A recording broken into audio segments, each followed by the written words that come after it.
меня зовут Денис, я менеджер по развитию продаж в Билайне.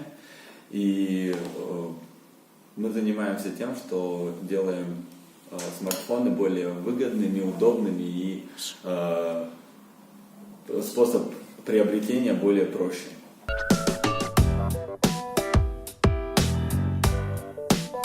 Какие советы я могу дать при выборе смартфона?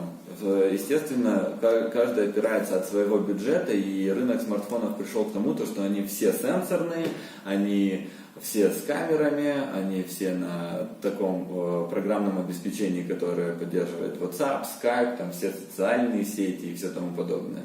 Сейчас мы по большей степени обращаем внимание на батарейку, потому что очень важно, чтобы она держала хотя бы весь день.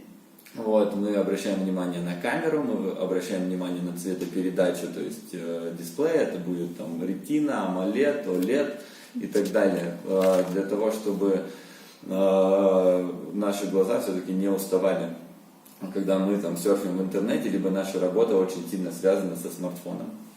Вот. В зависимости от своей потребности ты обращаешь внимание на разные технические характеристики. Если ты геймер, допустим, то тебе важна частота процессора, какое количество ядер, какой производитель процессора, то есть это Qualcomm, либо это Snapdragon, либо это MTK. Вот. И геймеры выбирают в основном мощные процессоры с хорошей поддержкой графического процессора и с большой батарейкой, так чтобы там, в определенный там, важный момент там, захвата территории какого-нибудь типа игры Clash of Clans или там, Modern Combat ничего там не оборвалось и все прохождения этой игры сохранились.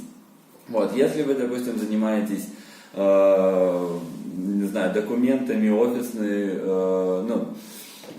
документами, презентациями, почтой и все тому подобное, то мы тут обращаем внимание на диагональ экрана и на операционную систему, так, чтобы очень удобно было копировать текст, редактировать текст, добавлять разные слайды, анимации, картинки, то есть это все вы можете делать мобильно и там, передвигаясь, там, если вы в командировке там, из города в город и так далее. Как я и говорил, в принципе, все сейчас обращают внимание на батарейку. Тут я подчеркнул бы бренд Xiaomi, потому что они первые, кто зашли на рынок там, с батарейкой в 4000 ампер в среднем сегменте. Да, там это 4000 ампер, как показывает практика, люди, которые приобрели там смартфон, вот Redmi 4X, да, допустим, Redmi Note 5, они именно подчеркнули то, что 2 дня они не подзаряжают смартфоны. Это их очень порадовало, и они дальше будут делать выбор в пользу этого бренда. Вот. И при этом всем за такой объем батарейки не надо было платить большие деньги, телефон там стоил до 10 тысяч сомов. Мы сейчас разобрали там сегменты геймеров, там ребят, которые занимаются работой в офисе и там командировках и все такое. Есть просто люди, которые сидят, работают продавцами на Дордой, на Артасайском, там, в торговых центрах, они в основном залипают там, в YouTube тоже, там, очень много переписываются, сидят в социальных сетях и так далее. Тут не нужно там, подбирать телефон по супертехническим характеристикам каким-то, потому что в принципе сейчас все смартфоны могут это делать. То есть моменты, когда люди обращают внимание на какие-то микрозависания, вот, это уже их личные потребности при выборе. А так в целом функционал телефона любого сейчас, в принципе, от самого дешевого до супердорогого, он для обычного бытового использования очень даже ничего. Вот. В принципе, на этом все.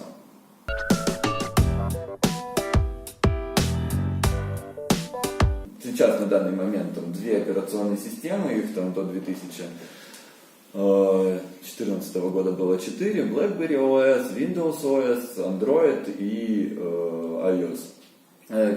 Я пользуюсь iOS с 2007 года, как вышел iPhone 2G, в принципе, и мне симпатична экосистема Apple, вот, потому что все продукты между собой синхронизируются, очень гармонично работают, то есть даже там взять Apple TV, это приставка умная приставка для телевизора, где ты можешь без каких-либо торможений передавать видео с телефона на телевизор, то есть там, заходить на наши сайты, там Number, Cinema Online, TS.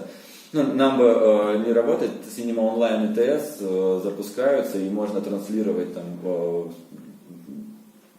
фильмы, сериалы при семейном просмотре какого-нибудь, не знаю, традиционного фильма, ну или нового фильма какого-нибудь. Вот, но в целом Android, Google это как бы владельцы этой операционной системы, и они сейчас там сами выпускают смартфоны, это Pixel, они тоже, я считаю, что они очень крутые, они поработали над железом, они поработали над дизайном, над интерфейсом, и чистый Android это вот не та оболочка, которая стоит на Xiaomi, либо та оболочка, которая стоит на Huawei, или LG, или Samsung, вот он чистый Android, так как его видит Google, вот он тоже работает без определенных флагов. Там нет большого количества фишек, которые есть там в китайских брендах, но при этом всем телефон работает быстрее, без заполнения кэша там на оперативной памяти. Вот что касается оперативной памяти, там, когда вы, допустим, выбираете Android смартфон, вы на это стабильно обращаете внимание. Когда вы покупаете iPhone, у iPhone там оперативной памяти всегда в 2 раза меньше, в 1,5 раза меньше, чем на топовых Android смартфонах, потому что операционная система iOS как раз таки она не забивает оперативную память, то есть она автоматически очищает и не активирует те приложения, которыми ты не пользуешься. Вот, и поэтому iPhone всегда работает быстрее. Ну, то есть, не знаю, наши зрители смотрят ли обзоры, там, сами пробуют там, брать у друга телефон и начать там открывать приложение, но зачастую на всех этих сравнительных видосах, где там сравнивают iPhone с Samsung и так далее, iPhone всегда выигрывает. Но когда там вышел вот Note 9, да, допустим, типа либо OnePlus 6, либо Redmi 8, либо Redmi 2, Xiaomi Redmi Mi Mix 2S, там в начале, когда только начинают открываться приложения, Android выигрывает. Вот. Но когда запускается там порядка 12 приложений, iOS он работает так же стабильно, как и в начале при открытии приложений, а Android начинает немножко медленнее их открывать и запускать.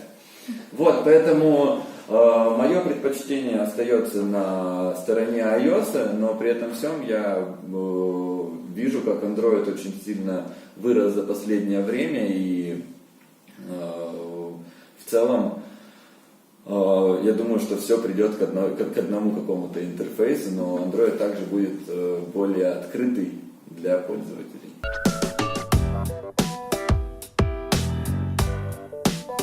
Но камера на смартфоне, есть ряд производителей, да, там, камер, и люди там часто обращают внимание на пиксели, да, там сколько пикселей. На самом деле пиксели это для телефонов просто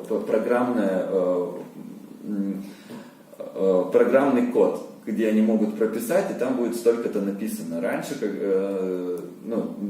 когда выпускались камеры, такого оборудования не было для прошивки их, и мы поэтому на это обращали внимание. С того момента пошла такая тенденция о том, что вот чем больше пикселей, тем лучше фотографии. Нет, это не так на самом деле.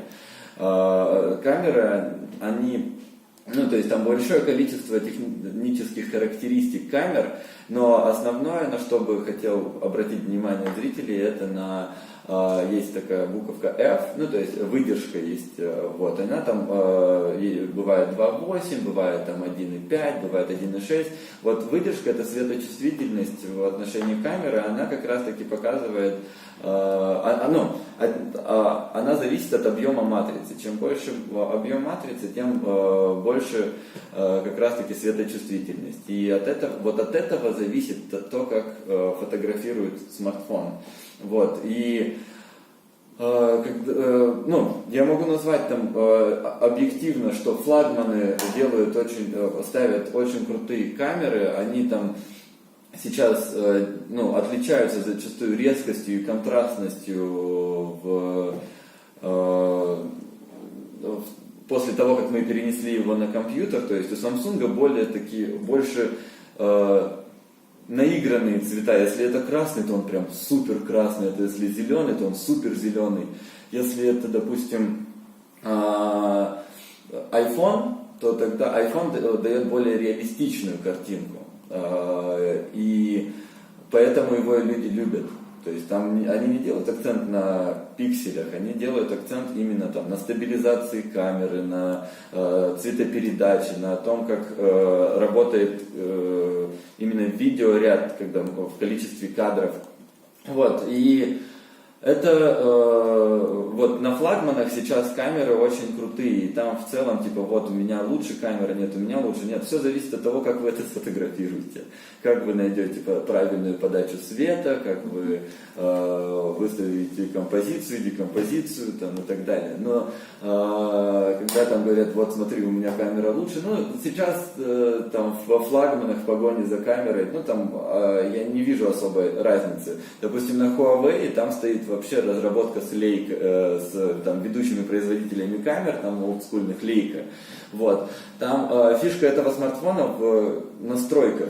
То есть там настройки как в профессиональной камере. То есть можно настроить абсолютно все, там фокусы, диафрагмы и, опять же, их много технических характеристик. Не думаю, что зрителю будет это интересно.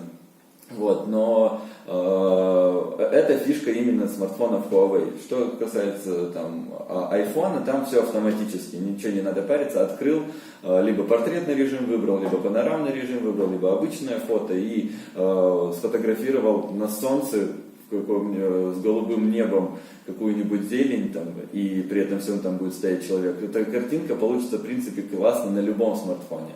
Вот у меня на примере, допустим, друг на Xiaomi Redmi 4X, это уже не актуальный смартфон того года, но при этом всем он в путешествиях делал такие фотографии, которые я думал, что он фотает на профессиональную камеру. При этом, но Xiaomi Redmi 4X не славится своей клевой камерой. Просто были созданы такие условия для того, чтобы именно сделать классную картинку.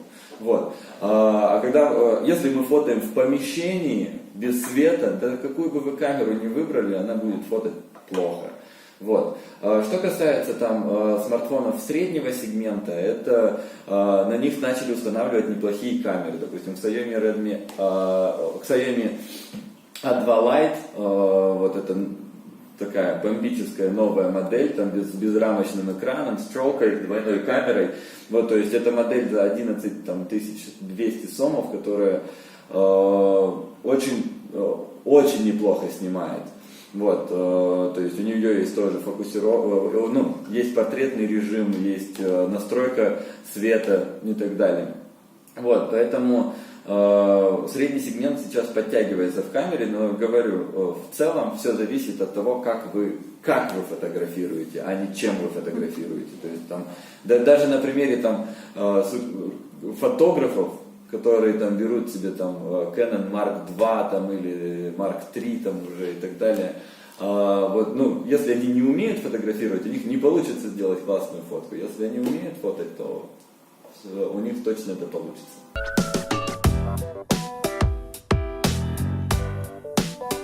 Это, опять же, индивидуальный вопрос. То есть в свое время все смартфоны были пластиковыми, да, и все покупали этот пластик. Но он ломался, трескался, скрипел. и так далее. Но со временем люди начали там производить металлические смартфоны, вот, и мне нравится эта тенденция. То есть телефон, если упал, то он не разлетелся вдребезги, там у него не трещина, он скрипеть больше не стал, у него просто там появилась царапина, да, допустим. Вот, и если у тебя аллергия, допустим, на алюминий, то тогда тебе как бы надо взять пластиковый смартфон. Но пластика сейчас все становится меньше и меньше. Другие там материалы, смешанные с металлом, начинают производиться более дешевые. Поэтому в целом это не такая важная характеристика там, при выборе смартфона. Вот. Но это безопаснее, это точно. Металлический корпус это точно безопаснее, чем пластик.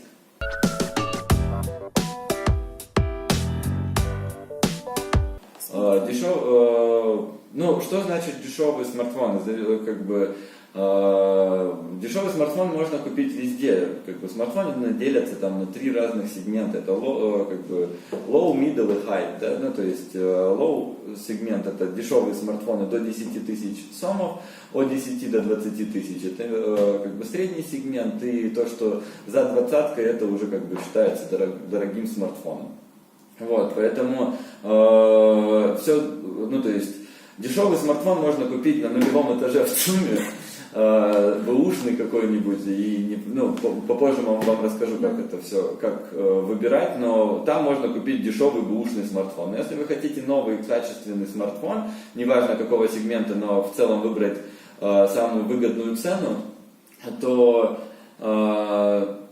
тогда не рассчитывайте на гарантию или на какое-нибудь сервисное обслуживание. Это я точно могу сказать. То есть люди, которые там гонятся за ценой, там на 100 сомов пытаются дешевле где-то взять и сэкономить эти деньги, там, то они точно не получат постсервисного обслуживания. То есть гарантийка, которую там выписывают, и то, что людям лапшу на уши вешают о том, что мы будем там обслуживать, ни один, то есть если вы берете в ЦУМе смартфон у какого-нибудь там маленького отдела, у них ни у кого нету подкрепления там поддержки сервисного центра. Они, когда к ним приходят, они там максимально стараются увильнуть от своей ответственности, там, потому что никто не читает гарантийный талон, да, допустим, там. Мало кто знает закон о защите прав потребителей. Но там, покупая там, смартфон по самой низкой цене, точно не рассчитывайте на то, что это будет хорошее пост-сервис обслуживания. Вот. Но взять смартфон, и таких примеров я могу там на базар, на Орский рынок пойти, там можно купить супер дешевый смартфон. На нулевой этаж от ЦУМа можно пойти, там, я не знаю, можно на Турдое можно какой-нибудь контейнер, точнее не можно, а там, точнее не может быть, а на Турдое можно найти какой-нибудь контейнер с китайскими смартфонами. Вот, но получите ли вы удовольствие при покупке? Я сомневаюсь. Получите ли вы удовольствие от использования подобного смартфона? Тоже сомневаюсь. Поэтому опыт других стран показывает то, что все-таки люди начинают выбор свой делать в пользу того, кто оказывает сервисное обслуживание. То, где консультанты действительно выявляют потребности клиента и предлагают ему тот смартфон, который ему надо, а не который ему просто дешево надо купить. Вот. Если у него немного денег, то этот консультант подберет ему такой смартфон, который будет соответствовать его потребностям. Вот. Поэтому я бы не рекомендовал гнаться здесь за ценой, я бы рекомендовал бы гнаться здесь больше за сервисом.